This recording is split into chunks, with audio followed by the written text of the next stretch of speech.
অজ্ঞতার কোনো ক্ষমা নাই রে করিম শেখ। আমরা আমরা রক্তের বদলা রক্ত দিয়াই নিমু। ও যেইভাবে আমাদের সন্তানের মাথা পিষছে, ওর মাথার প্রতিটা হাড় এই মসজিদের পাথরে পিষা গুঁড়া করব।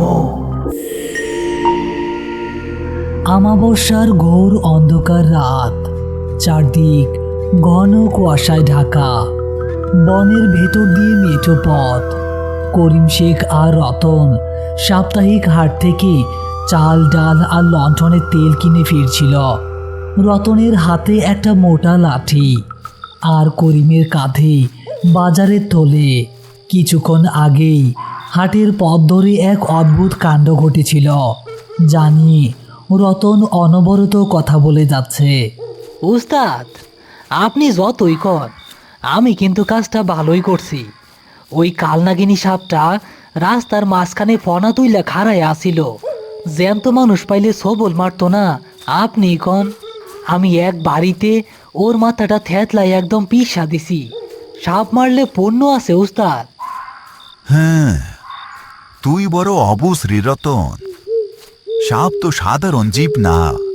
বুড়া মুরব্বীরা কইয়া গেছে, আমাবস্যার রাইতে বনে জঙ্গলে সাপ মারতে নাই। অনেক সময় জিনেরা সাপের রূপ ধইরা ঘুরে।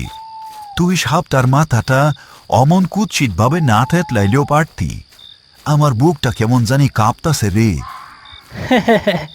দূর উস্তাদ, আপনি বেশি ভয় পাইতেছেন। সাপ আবার জিন হইব কেমনে? ও তো একটা বিষাক্ত জানোয়ার মাত্র। ঠিক তখনই কুয়াশার ভেতর থেকে এক দীর্ঘকায় অবয়ব তাদের সামনে এসে দাঁড়ালো। লোকটার উচ্চতা সাধারণ মানুষের চেয়ে অনেক বেশি। পরনে ধবধবে সাদা পাঞ্জাবি আর মাথায় গোল টুপি। তার মুখমণ্ডল অন্ধকারে স্পষ্ট দেখা যাচ্ছে না, তবে তার চোখ দুটো লণ্ঠনের আলোয় অদ্ভুতভাবে জ্বলজ্বল করছে। করিম ও রতন চমকে দাঁড়িয়ে গেল। আসসালামু আলাইকুম করিম ভাই। ও আলাইকুম আসসালাম। আপনি কে ভাই? এই মাঝরাইতে এই নির্জন পথে খাড়ায় আছেন কেন? আমি রহমান। আমরা সওদাগর দল এই পথ দিয়াই যাইতেছিলাম। আমার 12 বছরের ভাগ্নেটা হঠাৎ মারা গেছে। এই নির্জন বনের ভেতর আমরা ওর কাফন দাফনের ব্যবস্থা করছি, কিন্তু জানাজা পড়ানোর মতো কোনো আলেম নাই আমাগো লগে। আপনি তো গরুস্থানে লাশ দাফন করেন, দয়া কইরা যদি একটু আমাগো লগে আইসা জানাজাটা পইরা দিতেন, বড় উপকার হইত। উস্তাদ, এই রাতের বেলা বনের ভিতরে জানাজা? আমার কেমন জানি সন্দেহ লাগতাছে। লোকটার পা দুইটার দিকে তাকান, কুয়াশায় তো কিছুই দেখা যাইতেছে না। চুপ কর রতন। মরা মানুষের জানাজা পড়ানো ফরজ কাজ। কেউ বিপদে পইরা ডাকলে ফিরাইতে নাই। ঠিক আছে ভাই, চলেন আমরা জানাজা পড়াইয়া দিব। রহমান মিয়া তাদের দুজনকে নিয়ে বনের আরও গভীরে যেতে লাগল। পথটা ক্রমশ সরু আর অন্ধকার হয়ে আসছে। কিছু দূর যাওয়ার পর কুয়াশার ভেতর ভেসে উঠল এক অতি প্রাচীন পরিত্যক্ত মসজিদ। মসজিদের চারপাশের দেয়ালগুলো ভেঙে পড়েছে, আর ছাদ বেয়ে বটগাছের শিকড় নেমে এসেছে। মসজিদের উঠানে ধবধবে সাদা কাপড়ে মোড়ানো একটা ছোট্ট লাশ কাঠের তক্তার উপর রাখা আছে। লাশের চারপাশে আরও 8-10 জন সাদা পোশাক পরিহিত মানুষ অত্যন্ত স্তব্ধভাবে দাঁড়িয়ে আছে। তাদের কারোর মুখ দেখা যাচ্ছে না, সবাই মাথা নিচু করে দাঁড়িয়ে আছে। রহমান ভাই, এইখানে তো কোনো আলো নাই। আর এই মানুষগুলা এত চুপচাপ কেন? কেউ দেখি কোনো কথা কয় না। ওরা শোকাহত করিম ভাই। আপনি জানাজার কাতার সোজা করেন, সময় বেশি নাই। করিম শেখ লাশের সামনে গিয়ে দাঁড়ালো। রতন করিমের ঠিক পেছনে দাঁড়ালো। বাকি সাদা পোশাক পরা লোকগুলো পেছনের কাতারে এসে দাঁড়ালো।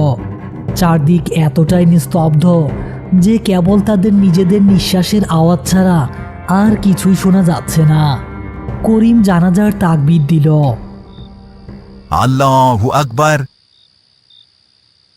জানাজা শুরু হলো, কিন্তু জানাজা চলাকালীন রতন এক অদ্ভুত শব্দ শুনতে পেল। কাপড়ে মোড়ানো ছোট্ট লাশটির ভেতর থেকে একটা খসখসে শব্দ আসছে, যেন কোনো আঁশযুক্ত চামড়া কাঠের তক্তার উপর ঘষা খাচ্ছে। রতনের কপালে ঠান্ডা ঘাম জমতে শুরু করলো। সে আর চোখে লাশের দিকে তাকালো। সে দেখল সাদা কাফনের কাপড়টা নিচে পায়ের দিকে অস্বাভাবিক লম্বা হয়ে মোচড় খাচ্ছে, যেন ভেতরের পা দুটো মানুষের মতো নয়, বরং পেঁচানো কোনো দীর্ঘ লেজ। উস্তাদ, উস্তাদ তাড়াতাড়ি শেষ করেন, এইটা মানুষের লাশ না। আসসালামু আলাইকুম ওয়া রাহমাতুল্লাহ। আসসালামু আলাইকুম ওয়া রাহমাতুল্লাহ। জানাজা শেষ হলো। করিম সালাম ফিরিয়ে লাশের দিকে তাকালো। সে বিনীতভাবে রহমান মিয়ার দিকে ঘুরে দাঁড়ালো। রহমান ভাই, জানাজা তো শেষ হইল, কিন্তু ছেলেটা এত ছোট বয়সে মরল কেমনে? ওর কি কোনো অসুখ হইছিল? অসুখ? অসুখ আসিল না করিম ভাই, ও তো মানুষ আসিল না। ও আসিল আমাদের জিনেদের বংশের ছোট্ট রাজপুত্র। আমাবস্যার রাইতে ও মানুষের রূপ দেখতে সর্পরূপে এই পথের উপর খেলা করতাছিল। সর্পরূপে? মানে? কিন্তু একটা নরপশু কোনো অপরাধ ছাড়াই বাড়ি বাঁশের লাঠি দিয়া আমার সোনার ভাগ্নের মাথাটা থেতলাইয়া পিসা মারছে। এই যে দেহেন ওর ক্ষত। হঠাৎ করেই রহমান মিয়া লাশের মুখের ওপর থেকে কাফনের কাপড়টা এক টানে সরিয়ে দিল। করিম আর রতন আতঙ্কে চিৎকার দিয়ে উঠল। তক্তার ওপর কোনো মানুষের বাচ্চা লাশ নেই। সেখানে শুয়ে আছে বিশাল এক কুচকুচে কালো সাপের শরীর, যার মাথাটি অত্যন্ত কুৎসিতভাবে থেতলানো এবং মগজ বের হয়ে আছে। কিন্তু সবচেয়ে ভয়ঙ্কর বিষয় হলো, সেই মরা সাপের মাথার ঠিক নিচে দুটো মানুষের ফ্যাকাশে হাত কাঁপছে, আর সাপের চোখ দুটো জ্যান্ত মানুষের মতো জলজল করে সোজা রতনের দিকে তাকিয়ে আছে। উস্তাদ, উস্তাদ, এইটা তো সেই কাল নাগিনি। আমি আমি ওরেই মারছিলাম। উস্তাদ, উস্তাদ, আমারে বাঁচান। তোরা তোরা আমাদের রক্ত জড়াইছস। আইজ এই মসজিদের মেঝেতে তোদের রক্ত দিয়া বন্যা বাসাইয়া দিমু। মুহূর্তের মধ্যেই মসজিদের পেছনের কাতারে দাঁড়িয়ে থাকা সমস্ত সাদা পোশাক পরা মানুষগুলো হিসির শব্দ করতে করতে তাদের সাদা কাফন ছিঁড়ে ফেলতে লাগলো। তাদের গায়ের চামড়া সাপের আঁশের মতো রূপ নিতে শুরু করলো। তারা চারপাশ থেকে করিম ও রতনকে ঘিরে ফেলল। মসজিদের ভাঙা দরজা ও জানালাগুলো অদৃশ্য কোনো শক্তিতে দপ করে বন্ধ হয়ে গেল। মসজিদের ভাঙা দেয়ালগুলোর ফাটল দিয়ে কালো কুয়াশা ঘরের ভেতর ঢুকতে শুরু করলো। রহমান মিয়ার দীর্ঘ শরীরটি ছাদ স্পষ্ট করার মতো উঁচু হয়ে উঠল। তার ধবধবে সাদা পাঞ্জাবিটি ছিঁড়ে গিয়ে চামড়ার নিচে কালো সাপের মতো আঁশ বেরিয়ে পড়েছে। তার হাতের আঙুলগুলো সরু ও চ্যাপ্টা হয়ে নখে পরিণত হয়েছে। অন্য জিনগুলো ফিসফিস করে অদ্ভুত ভাষায় কথা বলতে লাগলো, যা শুনলে মনে হয় হাজার হাজার সাপের জিহ্বা একসাথে কাঁপছে। আবুর রহমান ভাই, দোহাই আল্লাহর, ওরে মাফ কইরা দেন। ও অবুজ, ও জানতো না যে এইটা জিনের সন্তান। ও সাধারণ সাপ বাইবা এই ভুল কইরা ফেলাইছে। ওর অপরাধের শাস্তি আমারে দেন, কিন্তু ওরে জ্যান্ত সাইরা দেন। অজ্ঞতার কোনো ক্ষমা নাই রে করিম শেখ। আমরা আমরা রক্তের বদলা রক্ত দিয়াই নিমু। ও যেইভাবে আমাদের সন্তানের মাথা পিষছে, ওর মাথার প্রতিটা হাড় এই মসজিদের পাথরে পিসা গুঁড়া করবো। উস্তাদ, উস্তাদ আমারে বাঁচান, আমার নিঃশ্বাস বন্ধ হয়ে আসতেছে। ওই মরা সাপটা আমার দিকে তাকাইয়া হাসতাছে উস্তাদ।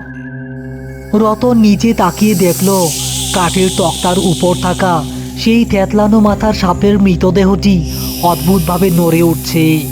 তার থেতলানো ক্ষত স্থান থেকে রক্ত চুইয়ে পড়ার বদলে ছোট ছোট শত শত কালো সাপের বাচ্চা কিলবিল করে বের হয়ে মেঝেতে ছড়িয়ে পড়ছে। সেগুলো দ্রুত রতনের পায়ের দিকে এগিয়ে আসতে লাগলো। রতন, নিজের চোখ বন্ধ কর, আল্লাহর নাম স্মরণ কর। করিম কোনো দ্বিধা না করে কেরোসিন তেলের বোতলটির মুখ খুলে মেঝেতে থাকা সাপের বাচ্চাগুলো এবং এগিয়ে আসা জিনের পায়ের কাছে পুরো তেল ঢেলে দিল। এরপর সে দেশলাইয়ের কাঠি জ্বালিয়ে সজোরে ছুঁড়ে মারল তেলের ওপর। এক মুহূর্তের মধ্যে মসজিদের পাথুরে মেঝেতে নীল আগুনের এক বিশাল দেয়াল খাড়া হয়ে গেল। আগুন লাগার সাথে সাথে জিনগুলো এক অমানবিক কান ফাটানো তীক্ষ্ণ চিৎকার দিল। আগুনের তীব্র উত্তাপ সহ্য করতে না পেরে রহমান মিয়ার শরীরটি কয়েক পা পিছিয়ে গেল এবং জিনের বাচ্চাগুলো আগুনে পুড়ে ছাই হয়ে যেতে লাগলো। রতন, এই আগুন বেশিক্ষণ থাকবো না। মসজিদের ভাঙা জানালার দিকে দৌড় দে। জানালার কাঠ পয়সা গেছে, ধাক্কা দিলেই ভাঙা যাইব। উস্তাদ, আমার পা তো চলতাছে না। আমার মনে হইতাছে আমার পায়ের রক্ত জৈমা যাইতাছে। করিম রতনকে কাঁধে ভর দিয়ে কোনো মতে মসজিদের সেই ভাঙা কাঠের জানালার দিকে নিয়ে গেল। জানালার ওপাশে জঙ্গল দেখা যাচ্ছে, কিন্তু জানালাটি অদৃশ্য কোনো কুফরি শক্তির কারণে লোহা দিয়ে বন্ধ করার মতো শক্ত হয়ে আছে। করিম তার হাতের সেই ভারী বাঁশের লাঠিটি যা দিয়ে রতন সাপটি মেরেছিল সেটি জানালার কাঠে ঢুকিয়ে লিভারের মতো চাপ দিতে লাগলো। ভাঙ কইতেছি, আল্লাহর নামে ভাঙ। ঠিক তখনই আগুনের দেয়াল ভেদ করে রহমান মিয়ার সেই দীর্ঘ আঁশযুক্ত হাতটি সাপের মতো কিলবিল করে এগিয়ে এলো। হাতটি রতনের বাম কাঁধের চামড়া খপ করে চেপে ধরল। জিনের নখগুলো রতনের মাংস ভেদ করে ভেতরে ঢুকে গেল। উস্তাদ, উস্তাদ আমার কাঁধ পুইরা গেল, ও আমারে টাইনা লয়ে যাইতাছে উস্তাদ।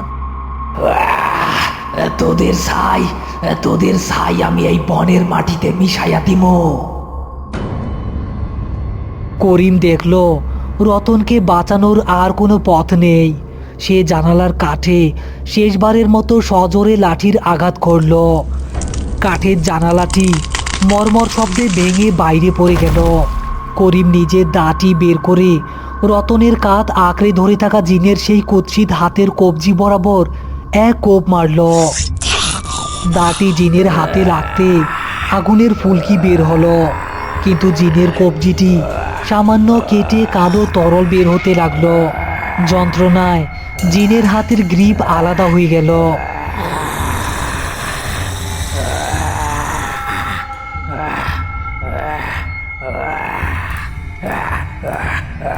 করিম রতনকে নিয়ে জানালা গলে বাইরে জঙ্গলের কর্দমাক্ত মাটির ওপর আছড়ে পড়ল। রতন, দৌড়া, বনের সীমানা পার হইতে হইব। গ্রামের বড় মসজিদের আজানের শব্দ যেইখানে পৌঁছায়, জিনেরা সেইখানে যাইতে পারে না। দৌড়া, তাড়াতাড়ি দৌড়া। তারা দুজনে ঘোর অন্ধকার আর কুয়াশার ভেতর দিয়ে বনের লতাপাতা ছিঁড়ে পাগলের মতো দৌড়াতে লাগলো। তাদের পেছনে জঙ্গল জুড়ে ভেসে আসছিল হাজার হাজার সাপের হিসির শব্দ আর রহমান মিয়ার প্রতিশোধের হুক্কার। রতনের বাম কাঁধ থেকে তখনও কালো রক্ত ঝরছিল, আর বিষের যন্ত্রণায় তার মুখ ফ্যাকাশে হয়ে যাচ্ছিল। অবশেষে তারা যখন বনের সীমানা পেরিয়ে গ্রামের বড় রাস্তার মাথায় এসে পৌঁছালো, তখন ভোরের আলো ফুটতে শুরু করেছে। গ্রামের বড় মসজিদ থেকে মুয়াজ্জিনের আজানের সুমধুর ধ্বনি বাতাসে ভেসে এলো।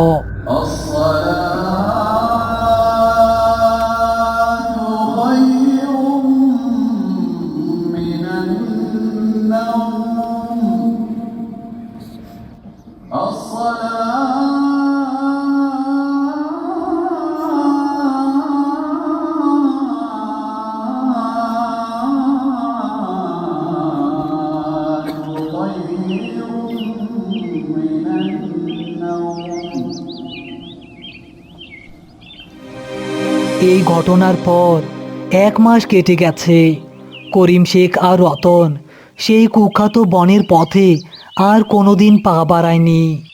রতনের প্রাণ বেঁচে গিয়েছিল ঠিকই, কিন্তু জিনের সেই বিষাক্ত কামড়ের দাগ চিরতরে তার শরীরে বসে গিয়েছিল। গ্রামের বাজারের এক চায়ের দোকানে বসে করিম শেখ চা খাচ্ছিল।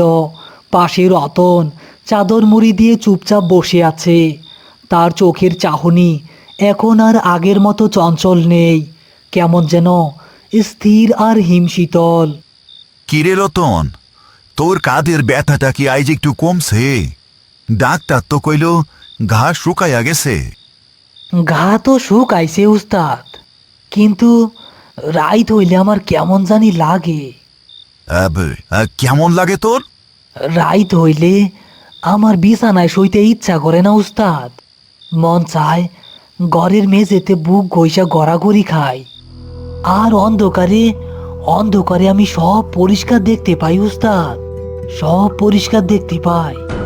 রতন করিমের দিকে তাকালো। লণ্ঠনের হালকা আলোয় করিম দেখতে পেল রতনের চোখের মণি দুটো আর গোল নেই। সেগুলো সম্পূর্ণ সাপের মতো লম্বাটে এবং উলম্ব ফাটলের মতো হয়ে গেছে। রতন তার মুখ খুলতেই তার জিহ্বাটি সাপের মতো মাঝখান দিয়ে 2 ভাগে বিভক্ত হয়ে ফিসফিস করে উঠল। ইয়া মাবুদ, জিনের বিষ তো তোর রক্তের লগে মিশা গেছে। তুই তুই তো আর মানুষ হইলি না রে রতন। রতন কোনো কথা বলল না। সে কেবল এক বীভৎস হাসি মুখে চাদরটি আবার নিজের গায়ে জড়িয়ে নিল এবং বাজারের অন্ধকার কোণের দিকে কিলকিলে সাপের মতো চোখ করে তাকিয়ে রইল। করিম বুঝতে পারল সাপের রাজপুত্রের জানাজা পড়ালেও সেই রাতের প্রতিশোধের পালা এখনও শেষ হয়নি।